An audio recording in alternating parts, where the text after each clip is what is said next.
Hello guys, welcome back. আমি আছি আপনাদের সাথে হৃদয় হাসান। আপনারা দেখছেন হৃদয়স রিয়াকশন। তো রায়হান রাফির মাছ মাছ ওয়েটেড ফিল্ম তুফানের জয় জয়কার চলছে দুই বাংলায়।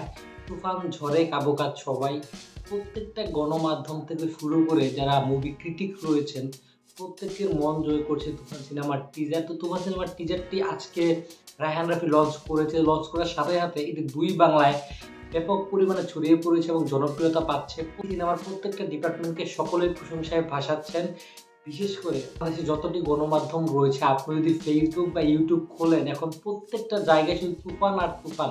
প্রথম আলো তাদের অফিসিয়াল ইউটিউব চ্যানেলে এই সিনেমার টিজার তারা শেয়ার করেছে, তাদের পেজে তারা এই সিনেমার টিজার শেয়ার করেছে। প্রত্যেকটা জায়গায় সবাই কিন্তু তুফান সিনেমাটাকে বেশ ভালো বলছে।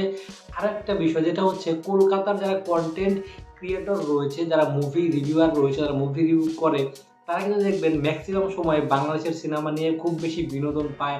বাংলাদেশি সিনেমাকে ছোট করে কথা বলে, বাংলাদেশি সিনেমা নিয়ে হাসাহাসি করে। বিশেষ করে যেগুলো কমার্শিয়াল সিনেমা রয়েছে, সত্যি কথা বলতে বাংলাদেশের কমার্শিয়াল সিনেমা সেই লেভেল এখন পর্যন্ত যেতে পারেনি। বাট তারাও তুফান সিনেমার টিজারটা দেখার পর তারা কিন্তু এটা বলতে বাধ্য হচ্ছে, তুফান সিনেমায় যে লেভেলের মেকিং এখানে রায়হান রাফি করেছে, বা তুফান সিনেমাটি যে লেভেলে তারা নিয়ে গিয়েছে, সেরকম লেভেলের সিনেমা বা সেরকম লেভেলের টিজার কলকাতায় এখন পর্যন্ত কোনো সুপারস্টার দেব হোক, জিৎ হোক বা কোনো প্রোডাকশন হাউস কিন্তু এখন পর্যন্ত করতে পারেনি।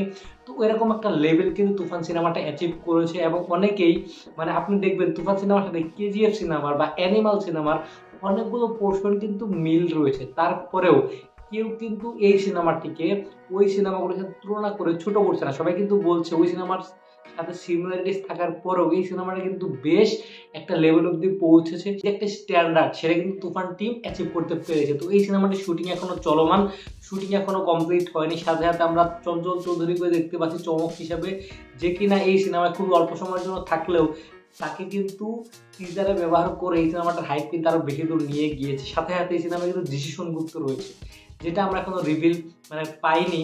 তো হয়তো বা ট্রেলারে তাকে দেখানো হবে। তারও কিন্তু একটা দুর্দান্ত প্রেজেন্টেশন এখানে থাকবে। মিমি চক্রবর্তী থাকবে, নাবিয়া থাকবে, মিশা সওদাগর থাকবে। তো বেশ স্ট্রং একটা টিম কিন্তু এই সিনেমার মধ্যে রয়েছে।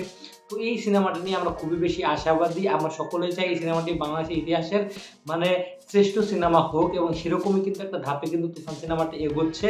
তো রিলিজ হওয়ার পর থেকেই টিজারটা প্রচুর পরিমাণে আলোচনা সবাই করছে। টিজারটা নিয়ে সবাই ভালো বলছে, যে বাংলাদেশি সিনেমার জন্য অবশ্যই একটা ভালো একটা সাইন, যেটা কিন্তু সচরাচর শাকিব খানের সিনেমায় দেখা যায় না। বা শাকিব খানের সিনেমাকে অনেকটা এরকম হয়ে গিয়েছে, জোর করে হলেও খারাপ বলতে হবে। তো সেই জিনিসটাও কিন্তু তুফান সিনেমা ভেঙে দিয়েছে।